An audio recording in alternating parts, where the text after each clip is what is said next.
Hello and a very good evening students. कैसे हैं आप सब लोग। मैं कलश गोयल स्वागत करती हूँ आप सभी का आपके चैनल अकाउंटिंग गुरुजी पर।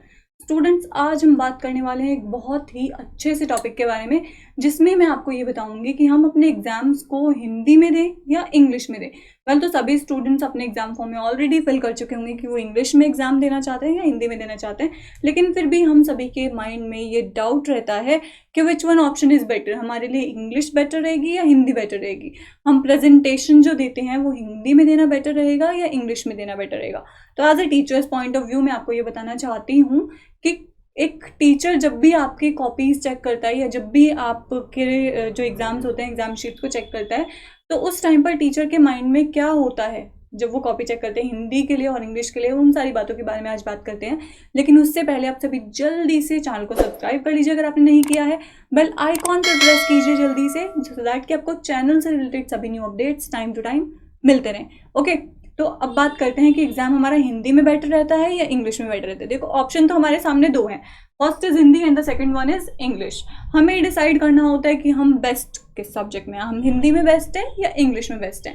वेल, अगर बात की जाए प्रेजेंटेशन के पॉइंट ऑफ व्यू से, तो हिंदी में हमें बहुत ज़्यादा प्रेजेंट करके लिखना होता है। अब अगर स्टूडेंट्स के पॉइंट ऑफ व्यू से भी अगर हम बात करते हैं, तो स्टूडेंट्स के माइंड में ये बात हमेशा रहती है कि हम हिंदी में कुछ भी बनाकर लिख सकते हैं, कुछ भी बनाकर लिखेंगे तो हमें मार्क्स मिल जाएंगे और बहुत ईजिली हम मार्क्स गेन कर सकते हैं। लेकिन इंग्लिश में और भी आपके लिए बेटर रहता है। कैसे रहता है, आप इंग्लिश में लिख कर आते हैं तो थोड़ा इफेक्टिव लगता है हाँ भाई पढ़ने वाला बच्चा है, बहुत अच्छे से लिखा है और शायद बहुत इंटेलिजेंट भी है, क्योंकि इंग्लिश सब्जेक्ट जो है, ऑलमोस्ट अगर बात की जाए इंग्लिश के वे में, तो आज के टाइम में इंग्लिश एक ऐसी जगह पर आ चुकी है, इंग्लिश एक ऐसा प्लेस गेन कर चुकी है जहाँ पर हर स्टूडेंट के लिए ज़रूरी है कि वो इंग्लिश के बारे में जाने, वो अपनी स्टडीज़ को इंग्लिश में कंटिन्यू करे। क्योंकि इनफैक्ट अगर आपकी लाइफ के वे में बात किया जाए तो हर नॉर्मल लाइफ में, हर पर्सन को नॉर्मल लाइफ में इंग्लिश बोलनी पड़ती है और नॉर्मली इंग्लिश यूज़ की जाती है। इनफैक्ट अगर अकाउंटिंग स्टैंडर्ड्स की बात करें तो अकाउंटिंग भी हमारी इंग्लिश में कन्वर्ट हो चुकी है, क्योंकि न्यूमेरिकल क्वेश्चन जो आपके होते हैं वो कंप्यूटराइज इंग्लिश में सेट होते हैं। तो कंप्यूटर्स पर जब आप अकाउंट्स बनाते हैं वो हिंदी में तो नहीं बनाते हैं, डेफिनेटली आप उसको इंग्लिश में बनाते हैं।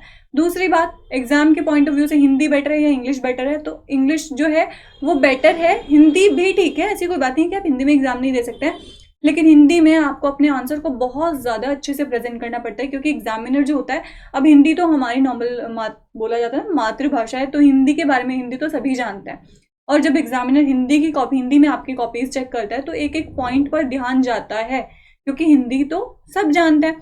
लेकिन जब इंग्लिश में आपकी नोटबुक्स चेक होती हैं तो ऐसा नहीं है कि ध्यान नहीं दिया जाता, लेकिन कई बार ऐसा हो जाता है कि जब इंग्लिश में चेक किया जा रहा है तो कि इंग्लिश से एक वर्ड के पता नहीं कितने सारे मीनिंग बनते हैं, होता है ना ऐसे, एक वर्ड से पता नहीं कितने सारे मीनिंग निकल रहे हैं।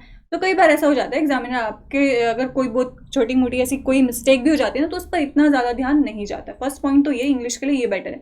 दूसरी बात, इंग्लिश हमें लिखने में थोड़ी ईजी हो जाती है, क्योंकि इंग्लिश में भी अगर हम बनाकर लिखते हैं तो वो ज़्यादा इफेक्टिव लगता है, रदर देन कि आप अगर हिंदी में बनाकर लिखें।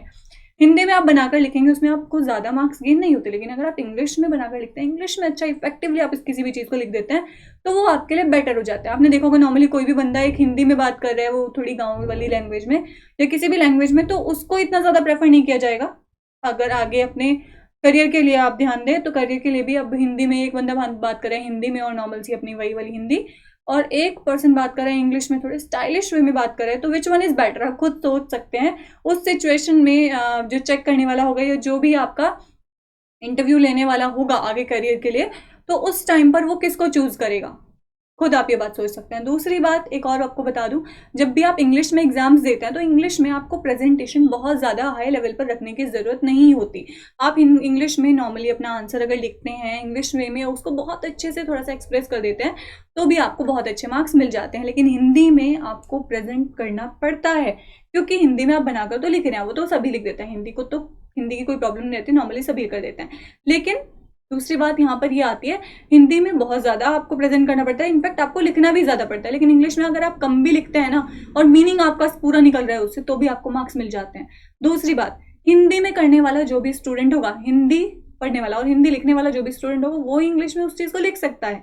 लेकिन एक इंग्लिश वे में लिखने वाला कोई भी स्टूडेंट, डेफिनेटली ऐसा होता है ऑलमोस्ट स्टूडेंट्स के साथ, हिंदी में पढ़ने वाला, सीबीएसई बोर्ड के आपने स्टूडेंट्स में ये बात देखी होगी कि उनको अगर हिंदी में किसी भी चीज़ को लिखने के लिए, किसी भी सब्जेक्ट को हिंदी में कन्वर्ट करने के लिए बोल दिया जाए, तो उनको थोड़ी सी प्रॉब्लम होती है उसको लिखने में।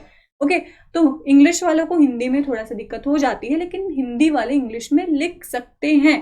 इफ़ दे कैन ट्राई, अगर वो ट्राई करेंगे तो वो डेफिनेटली लिख पाएंगे। एज मैं खुद के एक्सपीरियंस के साथ ये बात बोल रही हूँ, मैं एक ऐसा नहीं है कि मैं सीबीएसई बोर्ड की स्टूडेंट रही हूँ, मैं स्टार्टिंग में खुद यूपी बोर्ड की स्टूडेंट थी, 12th तक मैंने भी यूपी बोर्ड से किया है, एंड देन आफ्टर दैट मैंने अपनी ग्रेजुएशन में इंग्लिश से किया है। बीबीए ऑल नॉर्मली आप सभी जानते हैं इंग्लिश में होती है, तो इंग्लिश एक ऐसा सब्जेक्ट है जो आपको स्मार्ट भी बनाता है प्लस इफेक्टिव भी बनाता है। दूसरी बात, आपके क्वेश्चन पेपर को भी और अच्छा शो कर देता है, लगता है कि हाँ भाई किसी अच्छे से पर्सन ने, बहुत इंटेलिजेंट से स्टूडेंट ने लिखा है, क्योंकि इंग्लिश तो आप जानते ही हैं एक ऐसी लैंग्वेज हो गई है आज के टाइम में जो बहुत ज़्यादा अच्छे लेवल पर जा चुकी है। एक और पॉइंट आपको बता दूं, इंग्लिश आज के टाइम में नॉर्मली सबके लिए जरूरी है। मॉडर्नाइजेशन के टाइम पे अपडेट हर स्टूडेंट को होना पड़ता है, हर पर्सन को होना पड़ता है, तो इस अपडेटेशन के टाइम पर आप क्यों उसी पुराने वाली चीज़ों के पीछे पड़े, क्यों आप उसी टेक्नोलॉजी के पीछे जा रहे हैं? आप कुछ मॉडर्नाइज कीजिए, कुछ नया कीजिए, तो कुछ टेक्निकल डिफरेंट सा कीजिए। तो जहाँ आप डिफ्रेंसिएशन की तरफ बढ़ते हैं, चेंजेस की तरफ बढ़ते हैं, इंग्लिश जहाँ आप लिखते हैं तो वो थोड़ा इफेक्टिव सा लगता है। आप सभी देखते हैं, आप सभी ने नॉर्मली किसी पर्सन को इंग्लिश बोलते हुए देखा होगा, तो कैसा अच्छा सा लगता है ना खुद को। तो वो वाली बात यहाँ पर आती है। हिंदी आप चूज़ कर सकते हैं, कोई प्रॉब्लम नहीं है, लेकिन हिंदी में मार्क्स भी आपके थोड़े कम रहते हैं। हिंदी क्योंकि कोई भी चेक करेगा तो वो पूरा देखकर चेक करता है। हिंदी का अगर एक वर्ड में पेन रुक जाए ना तो वहाँ गलती साफ साफ पता चलती है। लेकिन इंग्लिश आपने लिखी हुई है, सही से आपने आंसर को लिखा हुआ है, एक आधी छोटी मोटी बीच में मिस्टेक भी हो जाती है तो उस पर इतना ज़्यादा क्लियरली ध्यान नहीं जाता। तो बेटर ये है कि आप इंग्लिश में चूज़ करें, लेकिन हिंदी में जो स्टूडेंट करते हैं वो भी डेफिनेटली कर सकते हैं, क्योंकि कुछ स्टूडेंट्स एक क्वेरीज थी कि हमें हिंदी में मार्क्स ज़्यादा मिलेंगे या इंग्लिश में ज़्यादा मिलेंगे, तो थोड़ा सा इस चीज़ पर ध्यान दीजिए। हिंदी नॉर्मली सभी लिख लेते हैं, हिंदी बनाकर भी आप लोग लिखते हैं, लेकिन उसमें जो मिस्टेक होती है उस पर मार्क्स एकदम से कटते हैं। लेकिन इंग्लिश में छोटी मोटी मिस्टेक्स जो होती हैं उन पर मार्क्स एकदम से नहीं कटते हैं, क्योंकि इंग्लिश तो ऐसी लैंग्वेज है जिसमें एक वर्ड के पता नहीं कितने सारे मीनिंग्स होते हैं। ओके, तो ध्यान इन सभी पॉइंट्स का ध्यान रखिए। फिर भी आपको आपके करियर से, आपके एग्जाम से रिलेटेड कोई भी अगर अदर क्वेरी है तो आप मुझे कमेंट करके बता सकते हैं। पहले आज का हमारा आंसर ये था कि इंग्लिश में आपके मार्क्स जो हैं वो थोड़े आपको ज़्यादा मिल जाते हैं। ओके, प्रेजेंटेशन भी आपको ज़्यादा नहीं करनी पड़ती है। दूसरी बात, कोई भी स्टूडेंट इजीली इसको लिख सकता है। ओके, तो कल मिलते हैं आपसे एक बहुत ही इंटरेस्टिंग और एक बहुत ही नए से टॉपिक के साथ। तब तक के लिए शुक्रिया।